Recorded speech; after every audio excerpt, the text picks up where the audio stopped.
paling kita butuhin dalam hidup itu bukan berlimpah harta. Yang paling kita butuhin dalam hidup itu bukan banyaknya aset. Walaupun itu baik dan itu sesuatu yang perlu disyukuri, bukan dihindari. Dan kalau perlu kita perjuangkan. Tapi itu bukan yang paling kita butuhin dalam hidup. Bukan banyak teman, walaupun banyak teman itu justru kebaikan. Dan seorang muslim itu memang harus bermuamalah, harus terbuka, harus banyak teman, banyak sahabat, banyak pengikut kalau perlu. Tapi bukan itu nomor satunya.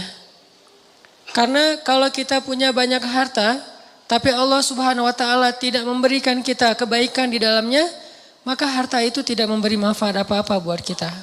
Malah banyak banget orang yang dengan harta yang bertambah juga masalahnya. Bertambah harta, bertambah konflik keluarga. Bertambah harta, bertambah banyak musuhnya.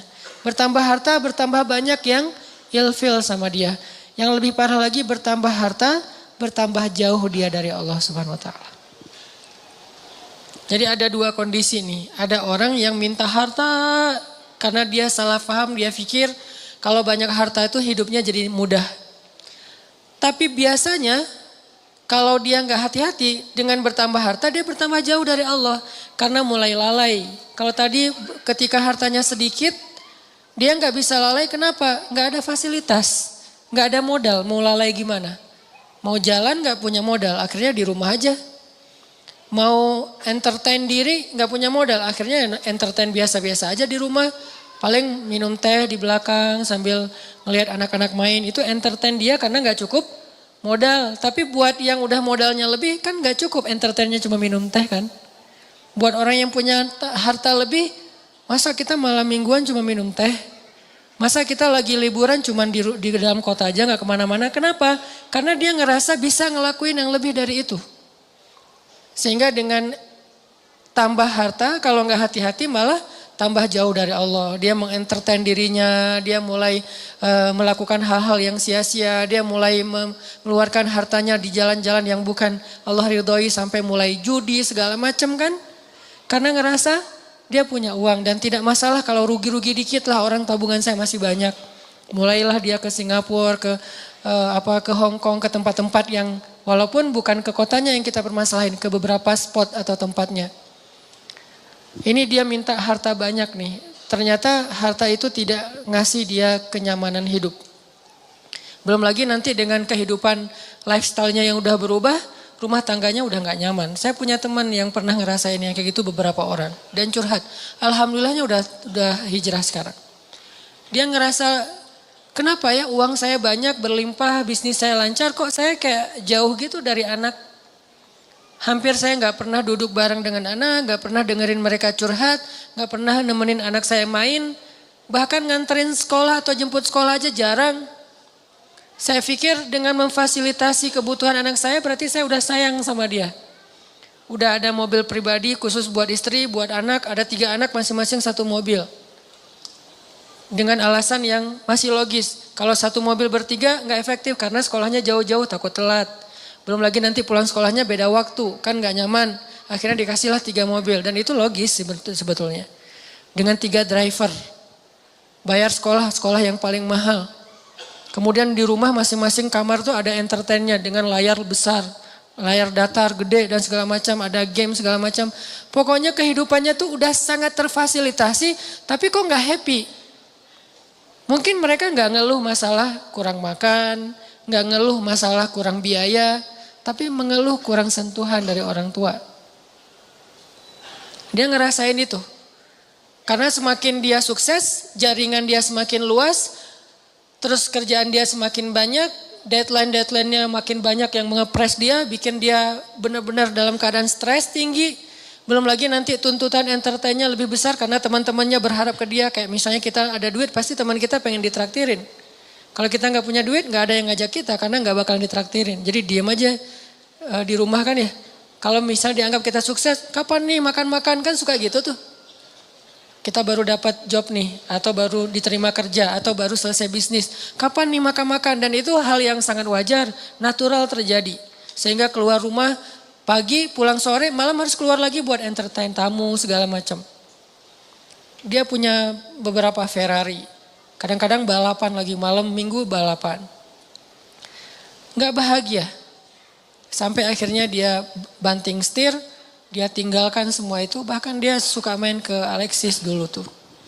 Dia bilang satu malam tuh bohong kalau orang bilang di sana biasa-biasa aja. Saya satu malam ngabisin di situ 150 juta Ustadz. 150 juta satu malam. Ini kata dia ya, bukan kata saya. Dan saya mah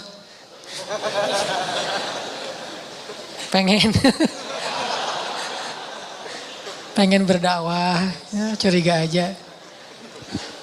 Enggak lah, niatnya berdakwah pulang nauzubillah gitu. Dia 150 juta semalam menghabiskan di sana dan dia tahu beberapa orang tamu-tamunya yang dibawa ke sana tuh.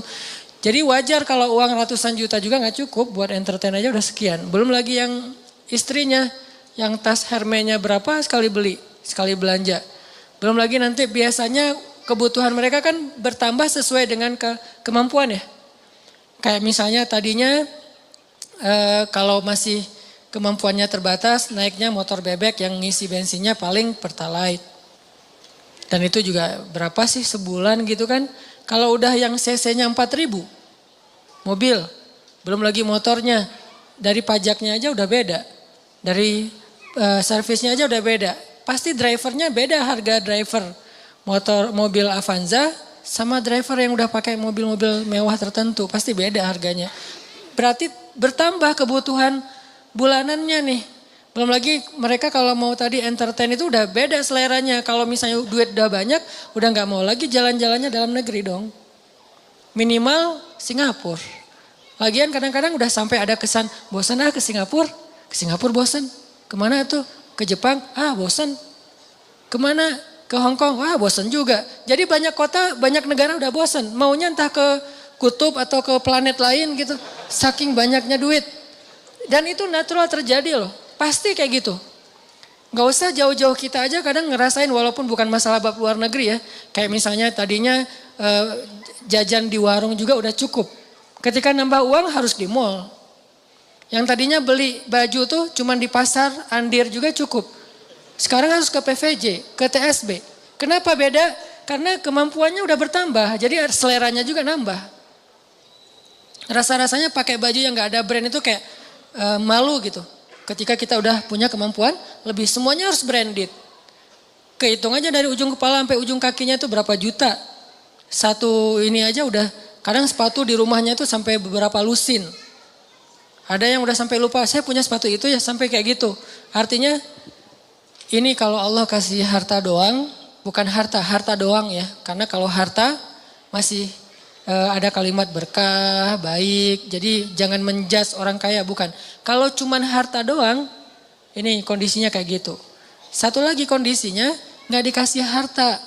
Tapi Allah kasih sayang Allah. Allah kasih perhatian Allah. Allah bikin dia jadi preferred hamba. Jadi VIP. Dia mungkin gak punya harta. Tapi ketika dia butuh ada aja. Allah ngasih dia kebaikan sesuai dengan kebutuhan dia. Ya Allah, saya udah lama nih ngontrak pengen punya rumah sendiri. Tiba-tiba Allah mudahin rezekinya bisa beli. Udah gitu normal lagi rezekinya. Ya Allah, kayaknya saya butuh kendaraan biar lebih nyaman dalam beraktivitas. Biar lebih nyaman saya ngelakuin kegiatan-kegiatan sosial. Biar lebih nyaman saya berdakwah kalau dia seorang dai. Allah kasih harta, beli mobil sesuai dengan kebutuhan dia, akhirnya normal lagi. Jadi grafiknya itu sesuai kebutuhan.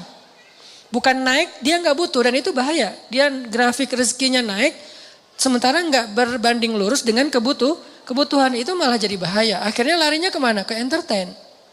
Kalau grafik rezekinya naik sesuai kebutuhan, itu akan istilahnya berkah, bermanfaat banget. Kayak misalnya tiba-tiba dia dikasih rezeki karena emang bentar lagi anaknya mau sakit. Sebelumnya Allah udah siapin. Tiba-tiba dapat beberapa usaha, proyek dan segala macam. Dapat untung anaknya sakit. Jangan langsung suuzan sama Allah. Kayaknya nggak bisa nih saya dapat uang sedikit langsung dikasih ujian. Bukan. Allah kasih rezeki itu karena Allah udah tahu anak kita mau sakit. Disiapin dulu. Jangan dibalik. Giliran saya ada rezeki sakit, inilah itulah segala macam. Kayak nggak bisa aja saya pegang duit. Bukan, kebalik. Kalau Allah nggak takdirkan anaknya sakit, mungkin nggak ada rezeki sebelumnya. Jadi Allah siapin dia biar dia nggak panik. Karena Allah tahu batas kuota iman dia itu, Allah tahu. Ada orang yang imannya dikasih ujian dulu baru dikasih pertolongan. Ada yang Allah imannya dikasih pertolongan dulu baru dikasih ujian. Kan beda-beda nih. Nah kita nggak tahu, kadang kita ngerasain disiapin dulu sama Allah baru dikasih ujian. Kadang-kadang juga dikasih ujian dulu baru dikasih pertolongan. Kadang-kadang nggak dikasih ujian aja ngeluh. Nah ini lebih parah lagi nih. Nah kadang kondisinya kayak tadi, kita disiapin dulu sama Allah, dimudahin dulu urusan-urusan kita, dilancarkan dulu rezeki kita, baru dikasih ujian. Kenapa kok tetap dikasih ujian? Karena Allah pengen ngelihat kita masih believe gak sama Allah, masih keep the faith gak, masih berdoa gak kepada Allah walaupun rezeki kita udah cukup nih untuk ngatasin masalah kita. Akhirnya kita pakai rezeki itu dan Allah pengen nguji juga, kira-kira kita berat gak nih dengan ujian itu ketika Allah sudah memberi kita rezeki. Dapat uang misalnya baru kemarin ada project gitu dapat 100 juta.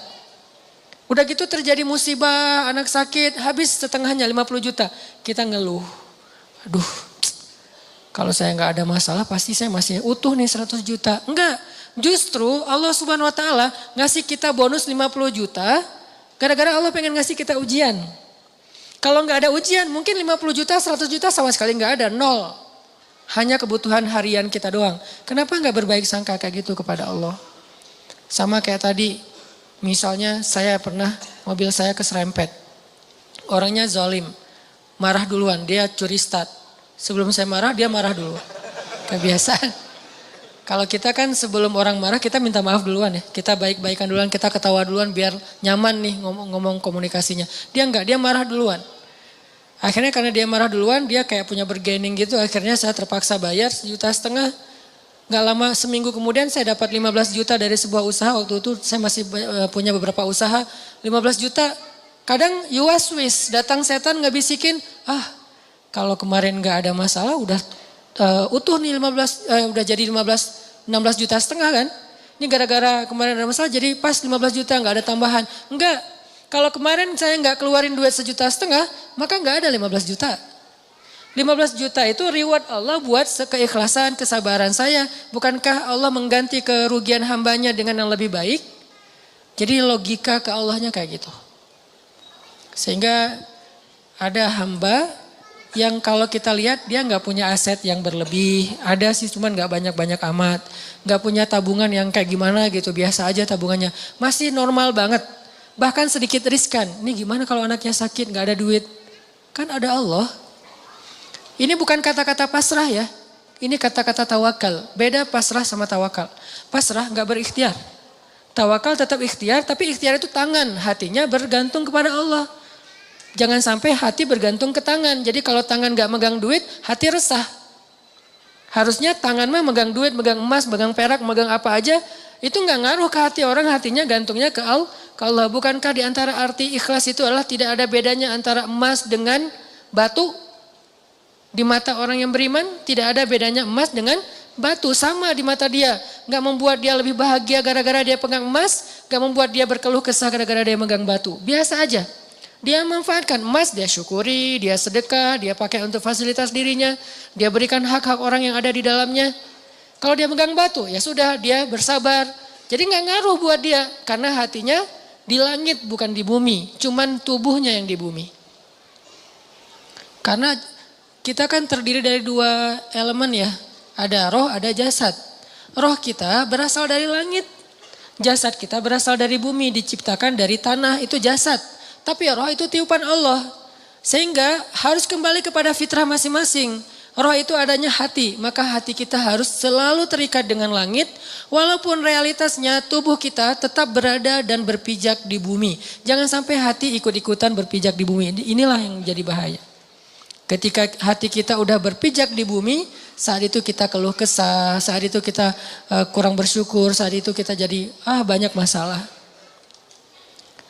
Jadi ada kayak keresahan gitu, oh dia asetnya pas-pasan, tabungannya sedikit, kalau anaknya sakit gimana? Kalau dia ada masalah nanti gimana? Dia pakai apa? Dia asuransi nggak ikut segala macam. Ini kalimat-kalimat orang yang mungkin masih lebih percaya kepada fasilitas harta daripada hubungan dengan Allah. Ini saya lagi ngomongin hati ya, tidak ngomongin bab ikhtiar. Kalau bab ikhtiar seolah-olah kita hidup selama-lamanya. Jadi terus mencari dunia. Dengan tangan, dengan kaki, dengan tenaga, dengan pikiran. Tapi hati kita yakin semua itu ada di dalam genggaman Allah. Kalau bisa benar-benar sesuai fitrah ini, hidup kita bakalan nyaman. Mau kaya, mau biasa, mau kurang, mau cukup, mau kayak gimana aja. Benar-benar seperti kata Nabi, ajaban li amril mu'min, betapa menakjubkan orang yang beriman. In asabathu sarra syakara fakana khairallah, wa in asabathu darra sabara fakana khairallah, wa laisa dzalika illa lil mu'min. Jadi kalau dia dikasih nikmat, dia bersyukur, itu baik. Dikasih ujian, dia bersabar, itu baik. Wa laisa dzalika li ahadin illa lil mu'min. Enggak ada yang bisa ngerasain itu kalau enggak karena dia beriman kepada Allah SWT. Jadi mau milih yang mana nih? Kalau harus milih. Harta berlimpah tapi Allah enggak titipin keberkahan di dalamnya. Atau pas-pasan tapi nanti kalau butuh apa-apa Allah segera kasih. Kira-kira kalau mau jujur banget kita mau pilih yang mana? Enggak ada yang ketiga. Cuman begitu doang nih. Karena kalau ada yang ketiga berarti kita nggak belajar iman. Ketiga itu bonus, bukan bagian dari pilihan kita. Allah kasih. Walaupun kita selalu berharap yang terbaik kan. Harta yang banyak tapi juga Allah berkahi. Pengennya kayak gitu. Tapi itu namanya bukan ujian. Itu namanya karunia. Dan dalam karunia itu kita nggak perlu bisa menunjukkan bahwa kita orang yang sabar. Gimana belajar sabar sementara hidup kita nyaman? Gimana kita mau disebut orang yang sabar? Nggak ada masalah. Gimana kita mau disebut pemaaf, nggak ada yang buat salah kepada kita.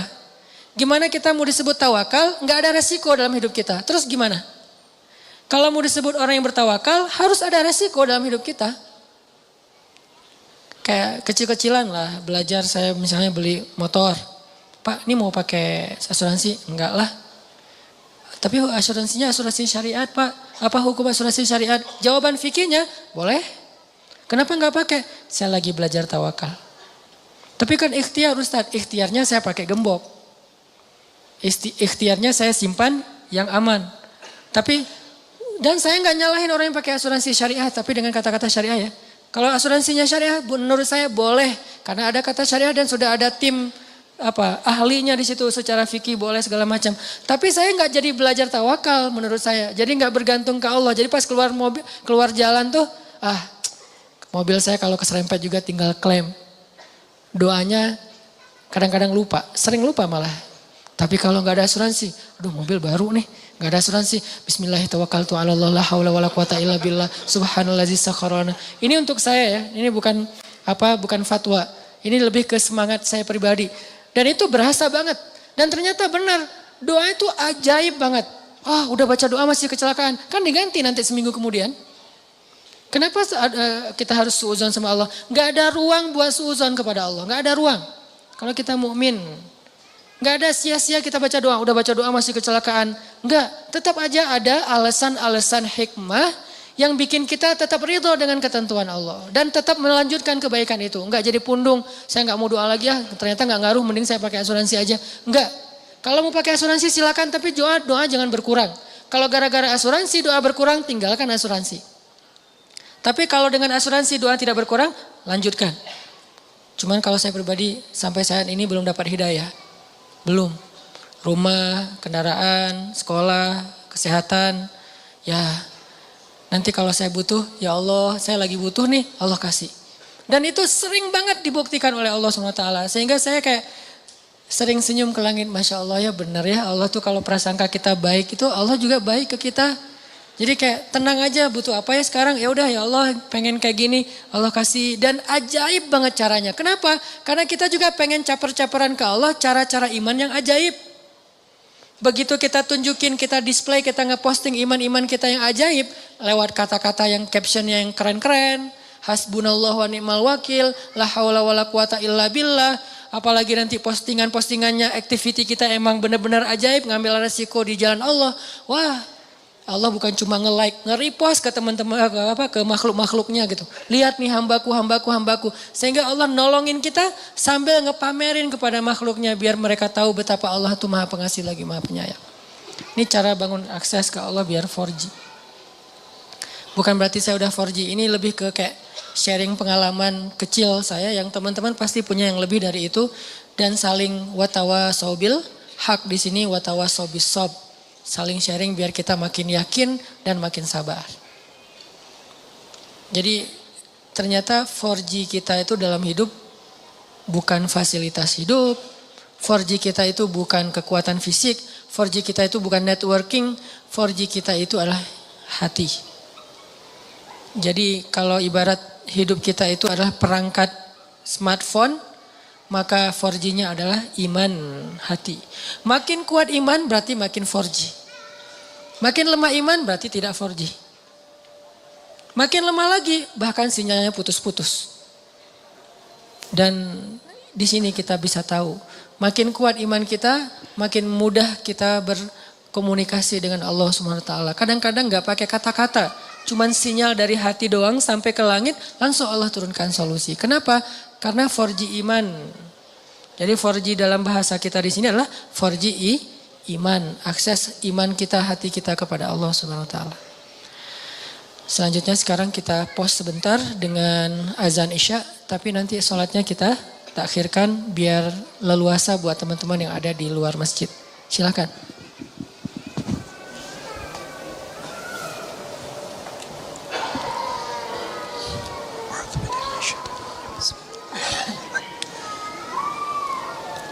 Allah.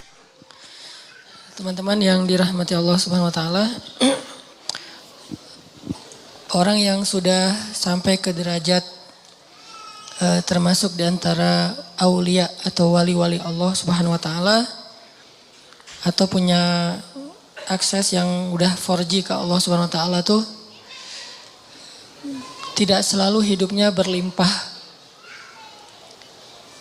harta, tapi berlimpah rahmat.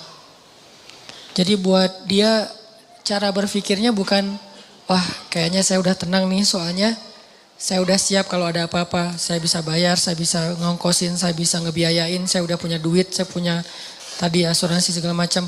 Bukan gitu pola pikir dia. Karena gimana pun itu terfasilitasi, bukankah sembuh dan sehat di tangan Allah?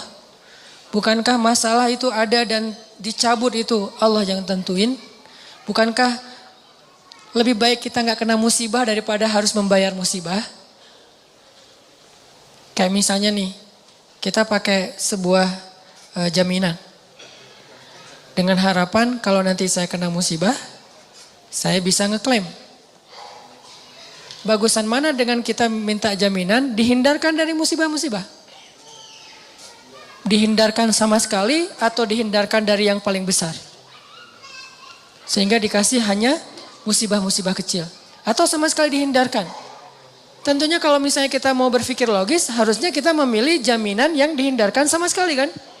Daripada yang gak apa-apa kena musibah asal bisa ngeklaim dan gak akan rugi tambahan. Walaupun setiap bulan juga ada biaya ini. Ini cara berpikir yang selama ini mungkin harus kita bangun kembali nih. Kita rekonstruksi lagi pola pikir tentang iman. Pola pikir yang robbaniyin kalau dalam bahasa Al-Quran. Arti robbaniyin tuh karena berlandaskan iman, bukan hanya berlandaskan logika matematika kita. Kayak misalnya sedekah. Kata Nabi, enggak ketemu sedekah dengan musibah di hari yang sama. Berarti kan dihindarkan kan? Terus sholat subuh. Siapa yang sholat subuh berjamaah, berarti dia berada di dalam fahuwa fi zimmatillah, berada dalam jaminan Allah. Berarti kan dijamin sama Allah nih. Kalau gitu nggak perlu pakai lagi ini. Boleh, nggak apa-apa pakai jaminan-jaminan dari manusia, lembaga-lembaga kayak gitu, kayak asuransi syariah. Boleh, nggak apa-apa. Cuman jangan sampai hati kita terlibat di situ. Itu kan ikhtiar ya. Bagian dari ikhtiar walaupun tidak harus, tapi bagian dari ikhtiar silakan aja. Cuman jangan terlibat hati. Bagian ikhtiar kan bagian fisik, bagian jasad, bagian tubuh. Tangan dan kaki, bukan hati. Hati kita tuh harus jaminannya ke Allah. Nggak boleh kita merasa tenang hanya gara-gara ada kartu asuransi, nggak boleh merasa tenang. Baru tenang ada kartu asuransi tapi tadi subuh sholat subuh. Tenang tuh. Baru tenang dengan asuransi tadi juga udah sedekah pagi-pagi. Baru tenang. Nah kalau iman kayak gini udah ada di hati kita, nih insya Allah nih udah 4G nih. Tapi kalau tenang gara-gara asuransi, subuh juga gak masalah, sedekah juga gak masalah, belum lagi yang lain-lainnya nih, silaturahim, membantu orang lain. Oh berarti kita gak 4G sebetulnya, bahaya tuh hidup kayak gitu tuh. Kalau ternyata, tapi saya udah mempraktekkan ini sekian tahun Ustaz dan gak ada masalah, istidraj. Sanastadrijuhum min haitsu la ya'lamun. La ya'lamun, justru mereka gak ngira, justru mereka gak nyangka. Kalau udah nyangka namanya bukan istidraj. Ini nih pola pikir yang kita bangun teman-teman. Makanya kan Rasulullah SAW itu orang yang sangat wasilah dengan Allahnya itu udah dekat banget ya. Sampai membatin aja Allah dengar langsung Allah kabulkan. Pernah dulu orang-orang Mekah gara-gara menentang Nabi terus gara-gara menentang mereka jadi menantang Nabi gini. Kalau emang kamu benar-benar Nabi Allah, coba kamu buktikan dengan cara kamu datangkan azab-azab kepada kami seperti yang pernah terjadi kepada Firaun, Namrud, Samud, Ad. Coba kamu datangin. Nabi gak mau berdoa. Wah berarti dia gak benar nih, dia bohong tuh buktinya gak berani berdoa karena dia takut gak akan dikabulkan. Apa jawaban Nabi? Kalau saya sampai berdoa seperti itu, binasalah kalian. Karena doa Nabi kan gak ditolak sama Allah. Kalau mereka minta bukti-bukti yang gak merugikan mereka, Nabi akan lakuin. Contoh, coba kamu belah tuh bulan, kan gak ngerugiin mereka ya. Gak membahayakan orang-orang kafir walaupun bulan terbelah. Nabi kalau saya berhasil dengan izin Allah membelah bulan, apakah kalian beriman? Ya kami akan beriman, janji, deal. Ya Allah tunjukkan kekuasaanmu, bulan terbelah, benar-benar terbelah. Apa kata-kata mereka? Muhammad telah menyihir mata-mata kita. Gak beriman juga.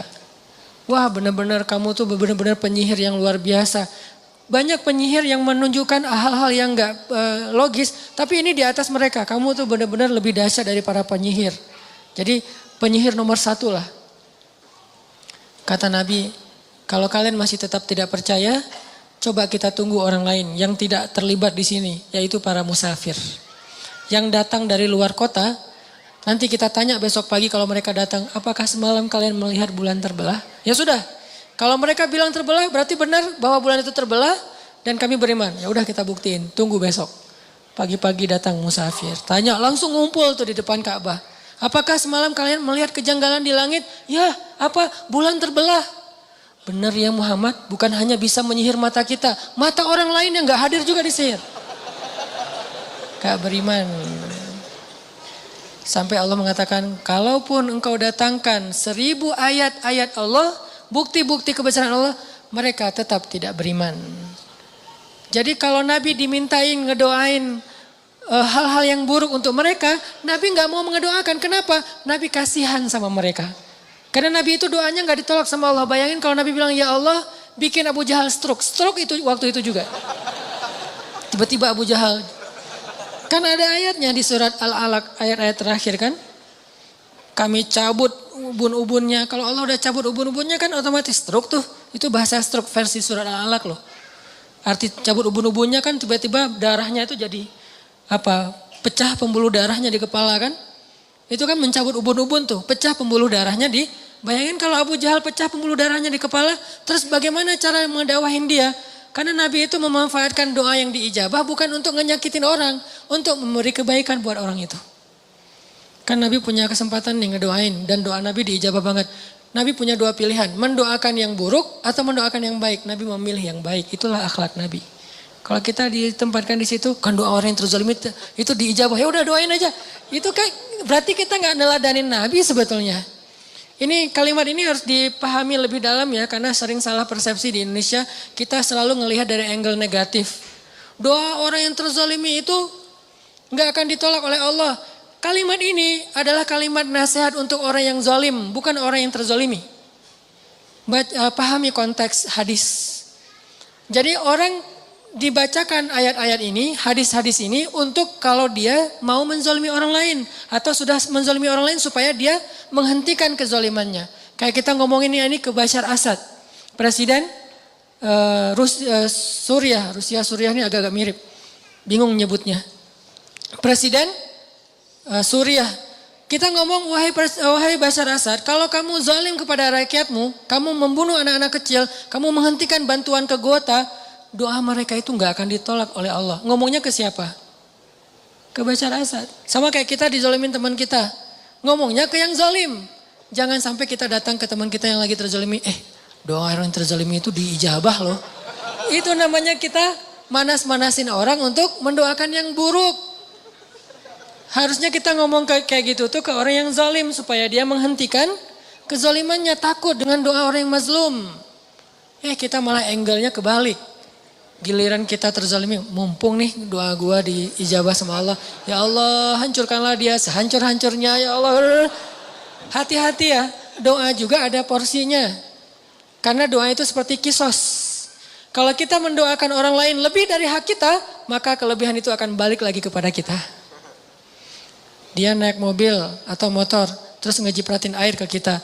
Ya Allah, jauhkanlah dia dari jodohnya. Apa hubungannya jodoh dengan air? Harusnya hak kita cuman ya Allah mudah-mudahan nanti ada orang yang jipratin air ke dia. Cuma sebatas itu kan? Kan al jaza min jinsil amal. Balasan sesuai dengan jenis amal. Artinya ya kisosnya segitu doang. Jangan sampai ke urusan jodoh lah, sakit lah apa. Jadi kayak lebay gitu kan ya, norak banget sih. Itu doa yang norak namanya tuh. Dan kelebihan dari porsi itu akan balik lagi kepada yang ngedoain kan bahaya. Nanti kita malah nggak nikah-nikah gara-gara pernah terzolimi. Udah terzolimi nggak nikah pula kan rugi. Jadi itu bukan hadis buat orang yang terzolimi teman-teman. Itu hadis untuk orang yang ngezolimin. Sama kayak Nabi kalau misalnya baca hadis tentang istausu bin nisa'i khairan. Perlakukanlah perempuan itu secara baik. Itu bukan hadis untuk cewek. Itu hadis buat cowok. Jadi yang ngucapin hadis itu harus melihat dulu siapa di depannya. Kalau di depannya seorang ibu, seorang istri, dia ngomong kayak gitu berarti dia sedang meracokin rumah tangga orang. Karena si istri ini nanti akan nuntut suaminya seperti di dalam hadis. Itu hadis diucapin kepada suami. Jangan didengar oleh istri. Kenapa? Nanti dia akan memikirkan haknya bukan mikirin kewajiban. Tapi kalau hadis tentang seandainya saya boleh menyuruh manusia sujud kepada manusia, saya suruh istri sujud kepada suami. Yang ngomongin itu adalah istri. Jadi ada materi ibu-ibu, ada materi bapak-bapak. Jangan sampai seorang ustadz ceramah tentang sujudnya perempuan kepada suaminya di depan suami. Itu bikin suami makin kegeeran. Wah sayang istri saya gak datang nih. Padahal bagus banget nih materi malam ini. Gitu kan ya. Akhirnya minta ke panitia, ada gak rekaman yang semalam? Untuk apa Pak? Mau saya share ke istri saya. Ini yang terjadi. Dan ustadznya juga salah ngomong di depan bapak-bapak. Gimana kalau campur dua-duanya? Berarti yang seimbang infonya. Jangan berat sebelah. Ini namanya adil kan? Karena dengan adil itu lebih dekat kepada ketakwaan. Jadi intinya Nabi itu doanya diijabah. Tapi beliau gak memanfaatkan buat ngehancurin musuh-musuhnya. Kecuali memang sudah masanya kayak Nabi Nuh. Doa beliau kan diijabah. Dalam waktu yang 950 tahun doa beliau hanya untuk kebaikan kaumnya aja. Ya Allah beri mereka petunjuk ini. Tapi Allah yang menentukan. Setelah 950 tahun baru Nabi Nuh berdoa ya Allah hancurkanlah orang-orang kafir itu sehancur-hancurnya. Jangan biarkan mereka punya keturunan karena keturunan mereka akan merusak di muka bumi. Kapan Nabi Nuh doa itu? Setelah 950 tahun berdoa. Wajar gak sih ngedoain kayak gitu? Ditentang, dihina, dicela, dibully. 950 tahun dibully loh di grup. Kita baru berapa lama dibully di grup geng kita? Share hadis, wah sok soleh, wah ada ustadz, ada nabi palsu, segala macam. Udah 950 tahun, akhirnya kita keluarin lagi kalimat, ya Allah hancurkanlah semua anggota member grup ini. Belum 950 tahun, jadi manfaatkanlah kesempatan kita kalau lagi dizolimi untuk ngedoain yang baik-baik. Kalau nggak bisa yang baik-baik buat orang lain karena nggak rela banget nih, minimal untuk diri sendiri, apa salahnya? Kan itu kesempatan banget kan buat kita berdoa dan Allah ijabah. Kalau nggak bisa ngedoain ya Allah beri dia petunjuk, kayak rasanya agak-agak kayak nggak rela gitu kan. Udah jahatin saya didoain yang baik lagi, nggak semua orang mampu, realistis aja lah. Kalau nggak bisa gitu minimal buat diri sendiri ya Allah tambahkanlah kesabaran saya. Loh kok minta disabarkan? Berarti makin mau aja disakitin. Bukankah sabar itu kebaikan bahkan lebih dari setengah iman? Hampir bisa dibilang seluruh iman kita itu adalah intinya sabar. Sehingga yang dibilang orang mukmin adalah orang yang sabar. Orang yang sabar berarti dia mukmin. Berarti kita minta kebaikan ya Allah kuatkanlah kesabaran saya. Kayak misalnya kita lagi baper sama pasangan kita, jangan ngedoain yang buruk buat dia. Kalau nggak sanggup ngedoain yang baik buat dia, minimal yang baik buat kita. Ya Allah kuatkan kesabaran saya, ya Allah jadikan saya lebih baik, ya Allah jadikan saya lebih dicintai oleh dia. Yang baik-baik aja minta. Nah, ini orang yang mencontohi teladan Rasulullah SAW. Jadi selama ini banyak angle tentang sirah Nabi yang kayaknya perlu kita lihat dari angle yang lain. Terlalu mainstream kalau hanya melihat angle-angle yang biasa kita dengar selama ini. Bukan salah, cuman kayaknya masih kurang utuh. Saya nggak suka menyalahkan orang lain, tapi masih kurang utuh. Ternyata ada angle yang lebih efektif daripada angle. Salah satu contohnya yang tadi aja. Ini Nabi Muhammad SAW kayak pas beliau pulang dari Taif kan disakitin kan. Terus malaikat minta Nabi berdoa aja kepada Allah. Karena malaikat tuh gak bisa ngelakuin sesuatu tanpa izin Allah. Allah bilang ke malaikat, lakukan apapun yang diminta oleh Muhammad. Kalau minta di balik tuh gunung, ditimpakan kepada orang-orang Taif, malaikat lakuin. Apa aja pokoknya. Kesempatan itu malah Nabi doain, ya Allah maafkanlah mereka, sesungguhnya mereka tidak mengerti. Minta maaf untuk mereka. Dan aku berharap anak cucu mereka kelak yang akan menerima agama ini. Ini doa yang baik. Padahal beliau lagi dizalimi. Masih mengalir darah di pelipis beliau. Masih kotor baju beliau. Masih orang ketawa tentang beliau. Anak-anak kecil ngelemparin beliau. Perempuan-perempuan ngejar beliau.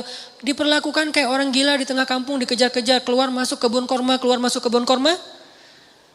Gimana rasanya seorang nabi yang sahabat tuh habis-habisan menghormati, memuliakan beliau. Tiba-tiba dikejar oleh anak kecil dan perempuan, budak-budak aja ngajarin Nabi.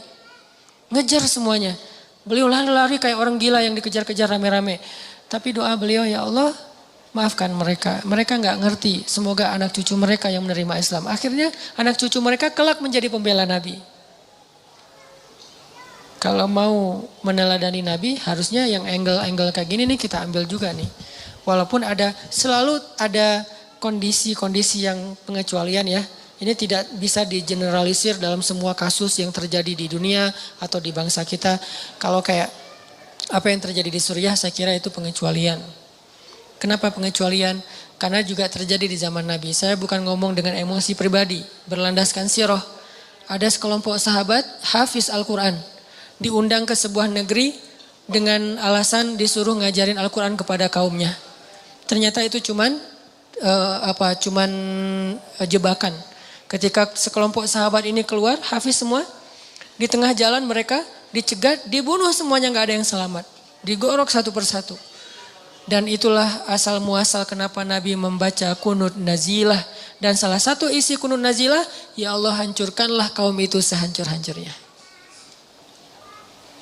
Kenapa? Karena mereka pengkhianat. Karena mereka zalim. Karena mereka sudah membunuh para hafiz Al-Quran. Dan ini bukan hal yang bisa dimaafkan. Beda kalau mereka melakukan kesalahan itu karena mereka tidak paham. Jadi ada kayak pembunuhan sengaja dan tidak sengaja. Ada kisos. Itu baru beberapa orang hafiz. Gimana yang jutaan atau minimal ratusan ribu hafiz.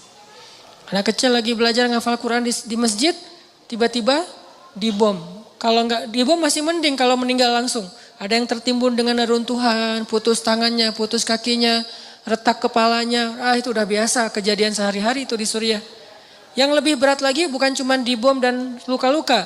Pakai senjata kimia yang sesak nafas luar biasa kayak kita nyemprot kecoa kan ya. Sampai kejang-kejang lalu mati dalam keadaan sedang kejang-kejang. Kebayang gak sih untuk kita? Kita mungkin ngomong maafin dong. Kita gak ngerasain sih. Coba kalau kita ngerasain. Gak usah jauh-jauh seperti kasus Suriah. Kasus ke teman aja kita susah maafin. Coba introspeksi diri deh. Kalau kita ngomongin tentang Suriah, harusnya kaum muslimin tuh maafin presidennya segala macam. Pernah nggak ngerasain dizalimin sedahsyat itu? Coba bandingkan dengan kasus kita dengan teman yang cuma baru digibah sedikit udah nggak mau maafin. Udah langsung sholat tahajud, ujuk-ujuk tahajud.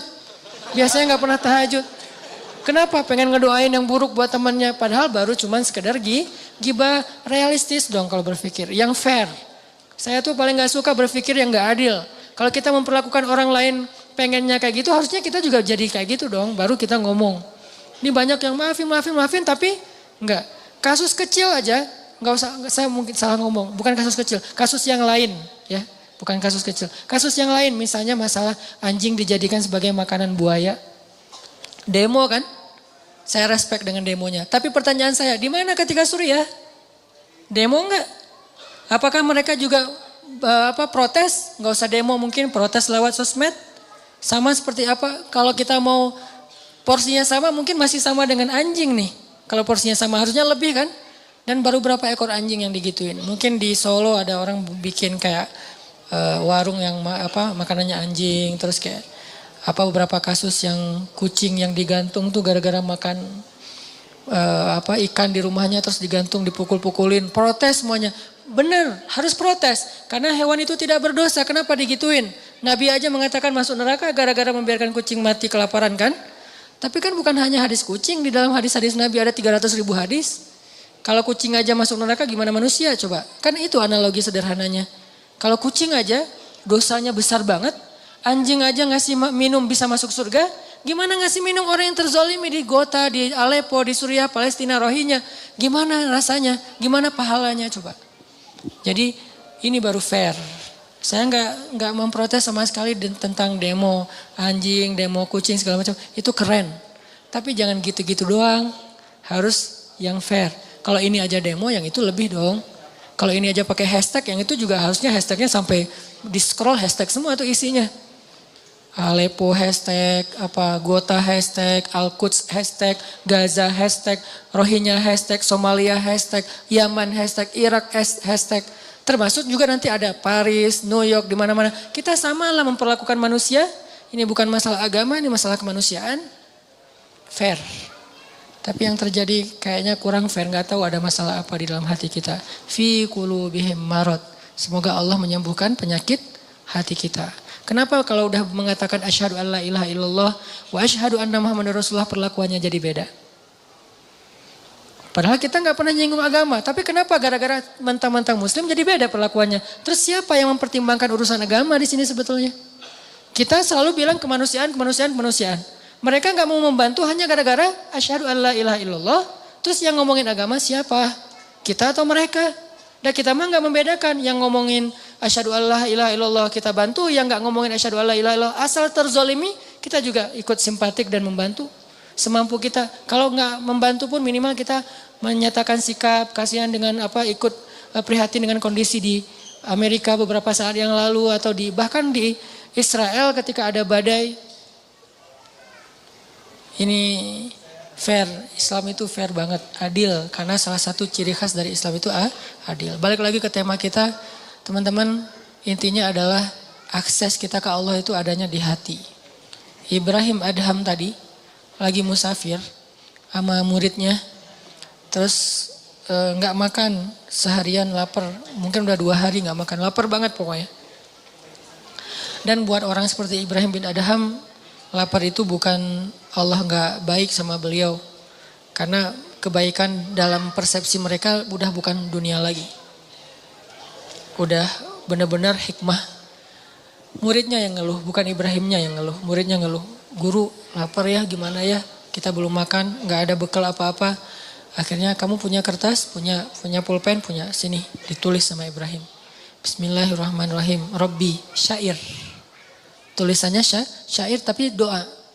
Jadi berdoa dengan syair, lembut bahasa-bahasanya. Rabbi, engkau maha pengasih, engkau apa segala macam, muji-muji Allah. Ujung-ujungnya engkau tidak membiarkan hambamu yang lapar kecuali engkau memberi makan. Jadi kayak kalau kita bikin 1 menit video di Instagram, cuma 2 detik doanya. 58 detik muji-muji Allah. Ini smoothnya doa Ibrahim bin Adham. Kalau kita kan 58 detik doa cuma 2 detik doang yang muji ya. Bismillah, alhamdulillah, ya Allah, panjang gitu kan ya. Kalau Ibrahim bin Adham gak gitu. Bismillah, alhamdulillah, alhamdulillah, sampai 58 detik, cuma 2 detik terakhir, ya Allah saya lapar. Cuman gitu doang. Dan itu pun diantara pujian-pujian. Persis kayak doanya Nabi Ayub. Rabbi massaniyad-durru wa anta arhamur rahimin. Langsung habis minta, enggak minta pun cuma bilang, ya Allah saya sakit. Tapi enggak apa-apa, engkau maha pengasih tetap, saya enggak akan mengeluh. Gitu coba bahasa doanya. Kan ini keren banget doanya. Bukan, ya Allah saya sakit, engkau ngelihat enggak sih saya sakit udah sekian lama, ya Allah apa maunya engkau ya Allah. Saya udah turutin semua maumu, saya udah tahajud, ngeluh ini namanya bukan doa, komplain, demo. Sedangkan Nabi Ayub, ya Allah saya sakit. Tapi enggak. Engkau tetap maha pengasih lagi, maha penyayang. Malah pengasih, paling pengasih lagi tuh. Muji ditutup. Jadi kayak enggak enak mau ngomong saya sakit, langsung ditutup dengan kalimat pujian. Itu Ayub. Sehingga Allah ngedengerin doa Ayub, langsung Allah mengatakan, ni'mal abd. Itu hambaku yang keren banget kata Allah. Ni'ma itu keren. Ni'ma itu baik banget. Langsung Allah sembuhkan saat itu juga. Kenapa? Bagus cara komunikasinya dengan Allah. Selain yakin, bahasanya juga enak ke Allah. Allah itu kan maha mulia, elegan banget. Jadi jangan sampai kita komunikasi sama Allah itu bahasa-bahasa yang di jalan. Harusnya kita komunikasi dengan Allah itu dengan bahasa elegan. Karena kita lagi berhadapan dengan zat yang maha elegan. Maha mulia, maha bijaksana, maha santun. Coba lihat bahasa Al-Quran kan santun banget. Sama kayak bahasa Nabi kan, Nabi orangnya santun banget. Kalau ngomong tuh muter dulu, padahal maksudnya ini. Kenapa? Gak tega mau ngomong langsung. Mikir panjang. Sama kayak yang saya bilang kemarin, Nabi mimpi ngelihat surga, terus di dalamnya ada istana yang indah. Gak sengaja di sebelahnya ngelihat cewek lagi main ayunan. Nabi gak bilang itu istri siapa, gak bagus nanya istri orang. Tapi Nabi nanya itu rumah siapa, otomatis itu istri yang pemilik rumah, kan keren bahasanya. Itu rumah siapa Jibril? Rumahnya Umar. Astagfirullah, langsung balik arah. Gak sengaja ngelihat istrinya Umar. Ngomong ke Umar, aku lihat rumah kamu di surga. Oh gitu ya Rasulullah, terus gimana? Ya udah gitu aja kata Nabi. Gak mau dijelasin, khawatir Umar jadi cemburu. Nabi kok ngelihat istri saya sih kan jadi gitu ya, gak enak ya. Diam aja Nabi. Ya Rasulullah jelasin gimana suasana rumah saya, pekarangan kayak gimana gitu. Terus kata Nabi, enggak usah lah Umar, udah cukup segitu aja, berbahagialah. Ya Rasulullah, ngejar terus akhirnya. Maaf ya, gak sengaja istri kamu lagi ayun-ayunan saya ngeliat. Tapi gak sengaja loh Umar. Ya Rasulullah, Umar tersenyum. Bagaimana mungkin saya cemburu kepada engkau ya Rasul. Baru Nabi lega gitu. Kan lembut banget cara Nabi bertutur. Allah aja nyuruh Nabi Musa dan Harun ngomong ke Firaun itu. Wa qula lahu qawlan layyinan. Ucapkanlah untuk Firaun itu kalimat yang lembut wahai Musa dan Harun. Karena Allah tahu banget lah hamba yang satu ini Musa ini kalau ngomong, wah orasi Musa teh. Beda dengan Harun diplomasi kan. Kalau Musa tuh orasi, orator banget. Wahai Fir'aun, harusnya gitu. Tapi enggak, wahai Fir'aun. Gara-gara apa? Baca deh secara emosi ayat di surat Toha dan Al-Qasas. Makanya saya suka tafsir fi Zilalil Quran, nanti teman-teman bisa cari di toko buku. Tafsirnya Syekh Said Qutb yang ditulis dalam penjara tuh. Karena itu tafsir yang paling emosional. Dia kayak ngelibatin emosi hamba yang beriman dalam memahami sejarah adegan-adegan kayak gitu. Sehingga kita kebayang gitu kejadiannya. Kalau nggak ada emosinya kan kayak flat ya. Kayak kita baca adegan biasa aja. Ternyata kalau kita baca dari angle emosional kita terlibat dalam ayat Al-Quran. Itu benar-benar Nabi Musa itu berbicara lembut dengan Firaun. Firaun ngomong, Nabi Musa diam. Nggak dibantah sama Nabi Musa. Nanti pas Firaun udah selesai ngomong, baru Nabi Musa ngomong. Nggak ada bantah-bantahan, potong pembicaraan, apa segala macam, pura-pura teleponnya, disconnect, akhirnya diputus. Maaf ya tadi keputus, padahal emang sengaja diputus. Nggak ada Nabi Musa kayak gitu. Didengerin, udah selesai ngomong, dijelasin lagi. Dan jujur, siapa yang ngomong gini wahai Musa? Allah, kata Musa. Kamu tahu ini enggak? Enggak tahu, Allah yang tahu. Saya tanya dulu ke Allah, jujur enggak sok tahu. Ini bahasa-bahasa yang lembut. Kita ke Allah juga gitu. Nabi Zakaria. Zikru rahmati rabbika abadahu Zakaria. Iznada rabbahu nidaan khafiyya. Nidaan khafiyya. Suara yang lirih. Ngomong sama Allah itu lembut. Qala rabbi inni wahana al-'azmu minni washta'ala ar-ra'su shayba wa lam akun bidu'aika rabbi syaqiyya. Di ayat yang lain, Rabbi habli min ladunka dzurriyyatan thayyibah innaka sami'ud du'a. Apa rahasia dari kalimat ini? Nabi Zakaria itu udah berdoa puluhan tahun loh. Tapi selalu mengatakan engkau maha mendengar doa. Bukan, engkau dengar gak sih ya Allah? Bukan. Udah puluhan tahun minta anak masih ngomong sesungguhnya engkau maha mendengar doa. Pujian. Gak ngeluh sama sekali. Kan bagus banget bahasanya. Harusnya awal-awal engkau maha mendengar doa ya Allah. Engkau dengar kan ya Allah. Dengar gak sih? Nah kan berubah nih. Awalnya yakin, mulai ragu, akhirnya ingkar. Ini kita. Kalau Nabi Zakaria makin lama berdoa makin innaka sami'ud du'a. Engkau maha mendengar doa, engkau maha mendengar doa. Terus aja gitu. Belum dikabulkan sehari, sebulan, setahun. Innaka sami'ud du'a, 2 tahun. Innaka sami'ud du'a, 10 tahun. Sampai puluhan tahun masih kalimatnya innaka sami'ud du'a, engkau maha mendengar doa. Apa kurang yakin Nabi Zakaria? Makanya Allah tuh sayang banget akhirnya dikasih. Langsung sekali dikasih anak terbaik. Bisa dibilang kata sebagian ulama satu-satunya orang yang nanti di hari akhirat ketika dibangkitkan gak punya dosa. Yahya alaihissalam. Makanya kalimatnya wassalamun alaih yauma wulida wa yauma yamutu wa yauma yub'atsu hayya. Selamat dia ketika dia dilahirkan, selamat ketika dia diwafatkan, dan ketika dia dibangkitkan udah selamat. Bangkit udah selamat. Jadi kalau di antara sahabat ada yang dijamin masuk surga, itu kualitasnya kayak gitulah kurang lebih Nabi Yahya di antara para anbiya. Pastinya semua itu adalah keutamaan yang dimiliki oleh Rasulullah SAW. Cuman kalau di nabi-nabi yang lain di-share beda-beda. Kalau Nabi Muhammad semua keutamaan para anbiya ada pada diri beliau. Tapi nabi-nabi yang lain beda-beda. Nabi ini lebihnya di sini, nabi ini lebihnya di situ.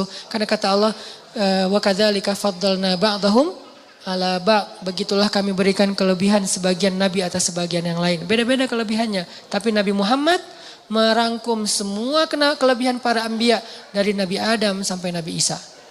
Semua mukjizat ada pada beliau, cuman gak semua dikeluarin. Kalau mau, beliau tuh kayak avatar gitu kan. Semua elemen dikumpulin kan. Itu Muhammad banget tuh. Yang lain kan dibagi-bagi, ada yang api, ada yang tanah, ada yang air. Ini semuanya dapat. Nabi Sulaiman dengan jinnya, Nabi Muhammad bisa lebih dari itu, cuman gak mau pamer. Kalau mau Nabi Muhammad bisa lebih dari Nabi Sulaiman, ngumpulin pasukan jin. Nabi Sulaiman berperang dengan pasukan jin. Nabi Muhammad pasukan malaikat, lebih keren siapa? Cuman kan bukan kita mau banding-bandingin para anbiya ya. Lebih kepada mau ngelihat betapa luar biasanya Nabi Muhammad. Nabi Sulaiman perang pakai pasukan jin. Ada jin penyelam, free dive gitu jinnya teh. Dan ayatnya emang gitu, jin penyelam berarti kan free diver ya. Kalau free diver sekarang mungkin 500-600 meter nyelam, itu udah kilometer loh. Itu benar-benar free diver yang legend banget lah, udah kedalaman yang sampai nggak tembus cahaya matahari. Ada jin yang kerjanya sebagai juru masak, chef. Bayangin jin chef, tuh gimana masakannya? Darah, tulang gitu ya. Jadilah masakan-masakan yang istimewa, jin lagi nge-chef gitu di dapur. Tiba-tiba free divernya tuh datang, kasihan banget saya lo kerjaannya di dapur melulu gak pernah ke laut. Emang di laut gimana? Wah keren banget, gua nyelam setiap hari tuh udah dimana-mana udah terumbu karang di daerah Bunaken, dimana-mana udah gua lihat tuh. Ada jin server, wah ombak di sana masih lebih kerenan di sini nih, ombak udah barrel, udah segala macam. Pokoknya jin-jin laut nih, jin cai. Ini ada jin ulin, ada jin yang di dapur. Jin ulin nih yang udah biasa ulin, selalu postingan snapgram mereka tuh seru-seruan yang di dapur. Ya, kok saya mah snapgramnya piring lagi. Datang nih jin laut, manas-manasin jin dapur. Lu ikutin dong sekali-kali kita lagi, ini bentar lagi kita mau touring loh gitu. Oh begitu? Ya. Yuk kita ikut touring, nih gua sediain nih motor buat lo. Misalnya kalau nggak mau pakai yang mahal-mahal amat, minimal lo pakai yang Triumph lah misalnya. Lo pakai nih Triumph punya gua, kalau nggak mau pakai Harley. Oh beneran. Ah nggak jadi, kenapa? Last minute dia bilang nggak jadi. Padahal touring udah pada siap nih, orang udah pada ngumpul di meeting point. Kenapa nggak jadi? Takut kepada Sulaiman. Padahal Sulaiman nggak ada. Bukan cuma nggak ada, sudah tiada. Bukan cuma nggak ada, sudah tiada. Artinya mereka nggak tahu kalau Sulaiman sudah wafat. Cuman wafatnya keren sambil duduk. Kalau kalau orang yang nggak beriman mungkin wafatnya jungkir balik ya. Ini duduk aja tenang sambil zikir wafat. Baru jatuh gara-gara tongkat beliau pegang itu dimakan rayap. Dan kira-kira berapa lama buat rayap butuh waktu untuk merusak tongkat. Dan itu tongkat warisan para nabi, berarti tongkat yang kayunya bagus. Beberapa hari kan? Atau mungkin beberapa bulan. Artinya sekian lama itulah jin gak tahu kalau Sulaiman udah wafat. Terus gimana jin mengatakan tahu hal yang gaib? Sulaiman di sebelah mereka aja gak tahu kalau wafat. Kemungkinannya adalah bohong saja. Gak mungkin jin tahu. Kalau dia tahu yang gaib, dia pasti tahu Sulaiman sudah wafat. Ini jin. Nabi Muhammad pasukannya malaikat. Kalau Nabi Sulaiman lalu lalang jin keluar masuk ke istana beliau. Nabi Muhammad malaikat keluar masuk ke masjid beliau. Dan bukan malaikat biasa. Dzu mirratin, malaikat yang paling wibawa, paling karismatik, malaikat paling diseganin di langit. Kalau dia lewat semua malaikat pada diem. Ada yang lewat. Siapa? Jibril. Kalau Jibril udah lewat diam semuanya. Kenapa? Wibawanya Jibril. Kalau Jibril ngomong malaikat pada nunduk semuanya. Wibawanya Jibril. Malaikat sekeren ini teman mainnya Rasulullah SAW. Soulmate-an berdua. Sampai kalau Jibril gak datang Nabi Muhammad sedih. Kemana ya Jibril udah lama gak ngopi bareng. Ngeliat ke langit. Jibril kemana ya?